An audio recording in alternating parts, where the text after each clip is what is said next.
Sir काय सांगाल की काल सायंकाळी जे आहे ते केंद्रीय पथकाने मोहोळतील कोळेगाव इथे या ठिकाणी पाहणी केली.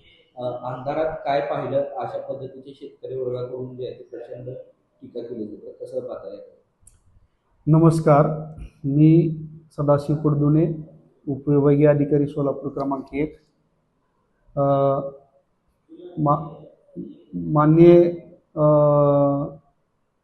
केंद्र शासनाचे जे पथक अतिवृष्टीच्या अनुषंगाने पाहणी करण्यासाठी आलं होतं, त्यांचा दौरा 5 नोव्हेंबर रोजीचा निश्चित होता. पुण्याहून सोलापूरला येत असताना सोलापूर जिल्ह्यामध्ये मोहोळ तालुक्यामध्ये फार मोठं नुकसान झालेलं आहे पुरामुळे. याची माहिती मिळाल्यानंतर संध्याकाळची वेळ असताना सुद्धा पथकातील सदस्यांना तिथल्या स्थानिक नागरिकांशी चर्चा करण्यासाठी त्यांनी सूचना दिल्या. तिथल्या तहसीलदारांनी तशा पद्धतीची अरेंजमेंट केली आणि जवळचीच गावं असणारे कोळेगाव आणि आष्टे या गावामध्ये त्यांना शेतकऱ्यांबरोबर पुराच्या परिस्थितीबद्दल काही माहिती विचारण्यासाठी त्यांच्याबरोबर चर्चा केली. आणि त्याच गावामध्ये झाडावरती 2 तरुण अडकले होते. त्या तरुणांना बाहेर काढताना कशा पद्धतीने रेस्क्यू ऑपरेशन केलं याच्याबद्दलही त्यांनी माहिती घेतली. काल त्यांचा उद्देश येताना फक्त पूर परिस्थितीच्या तीव्रतेची माहिती घेणे हा होता. त्यांनी काल कुठलीही पाहणी केली नव्हती. आज सर केंद्रीय पथकानं काय काय पाहणी केली? सोलापूर जिल्ह्यातील किती गावांना त्यांनी भेटी दिलेल्या आणि कशा पद्धतीची पाहणी केली?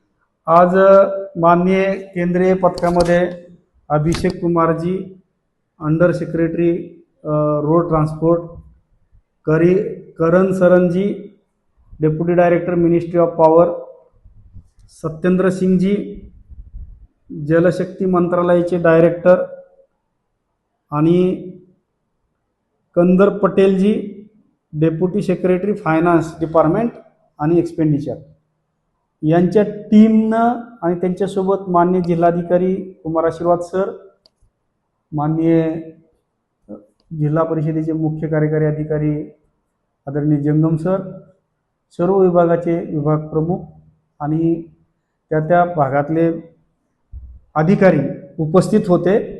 त्यांनी प्रथमतः दक्षिण सोलापूर तालुक्यामध्ये हातूर आणि वडकबाग या 2 गावामध्ये जे काही स्ट्रक्चर डॅमेजेस आहेत, ज्यामध्ये पूल व रस्ता कट होऊन गेलेला आहे, पूल वाहून गेलेला आहे, त्याचबरोबर नदीमध्ये जे बॅरेज बांधलेले आहेत त्या बॅरेजच्या बाजूनं जमिनीला कट पडून जमीन वाहून गेली, बॅरेजचं नुकसान झालं, त्याची पाहणी केली. जमीन खरडून गेलेल्याच्या जमिनीची पाहणी केली. याशिवाय महावितरणचे काही जे पॉवर हाऊस आहेत ज्याच्यामध्ये डीपी वाहून गेलेले आहेत, पॉवर हाऊसचं नुकसान झालेले, याची पाहणी केली.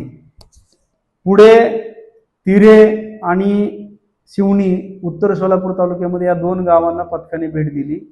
त्या भेटीदरम्यान नदी काठाने जमीन खरडून जाणे, याशिवाय सार्वजनिक मालमत्ता ज्यामध्ये स्मशानभूमीचं झालेलं नुकसान, त्यामध्ये स्मशानभूमीच्या भिंत पडणे, अंगणवाडीच्या भिंतीला क्रॅक जाणे किंवा वॉल कंपाऊंड तुटणे, अशा स्वरूपाचे जे काही डॅमेजेस आहेत ते पाहिले.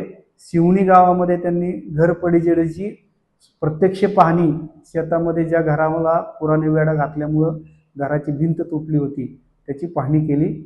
तर प्रत्यक्षात केंद्रीय पथकाचा दौरा आज होता आणि त्या केंद्रीय पथकाने आज सर्व प्रकारच्या स्ट्रक्चरची त्यांनी पाहणी केलेली आहे.